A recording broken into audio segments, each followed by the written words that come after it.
Hey everyone, this is 12 News meteorologist Stephen Matregrano here with a beach and boating report for Friday, the end of the work week.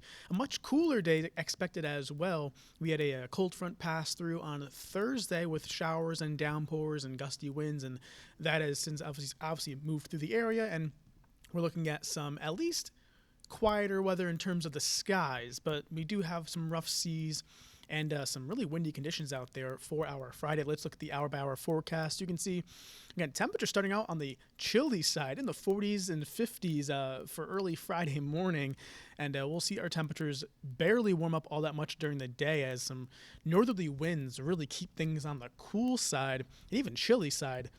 But notice much of the area remains rain-free. So again, not the best beach day, and I'll give you a couple of reasons for why in just a second, but you can see these temperatures are not all that welcoming to be out on the water or at the beaches just because it's so chilly out, and it's, the first official day of fall, and it'll obviously feel like that outside. But again, rain-free, so that's some good news to end the work week. We cool things back down later Friday. Wind forecast, again, winds out of the north-northwest, pretty gusty too, gusting upwards of 15, 20, 25, even 30 miles per hour. So again, sustained winds will be about 15 to 20 miles per hour with those gusts up to about 30 all day long with the winds out of the north-northwest across the area. So very windy and chilly Friday ahead for us.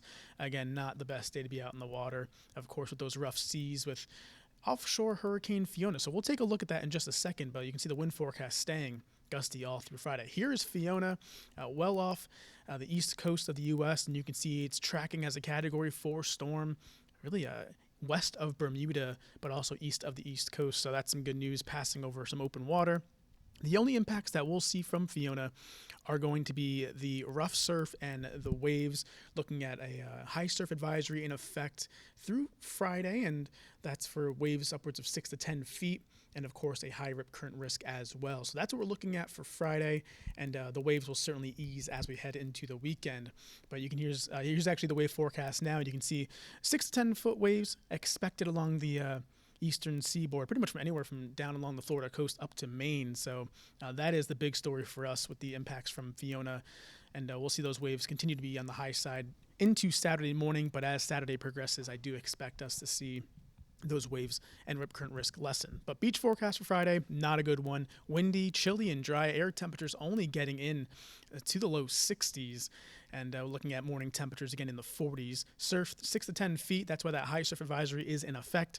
And a high rip current risk there in that red banner on your screen. Again, avoid the water on Friday. And for boaters, similar story. Rough seas out there in the bay even as well, with waves 3 to 4 feet. Winds north-northwest around 15 to 20 knots. Visibility unlimited.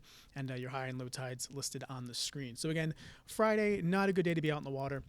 Really choppy seas, rough surf, and of course that rip current risk along the beaches as well. So the good news is, though, as Fiona pulls away into the Canadian Maritimes, we'll see some improving conditions, at least on the water, as we head into Saturday and Sunday. So thanks for tuning in. That's your Beach and Bay report. Make sure you download the Pinpoint Weather 12 app to your smartphone or tablet, and also subscribe to our newsletter. You can find all that on our website at WPRI.com. Thanks, and have a great weekend.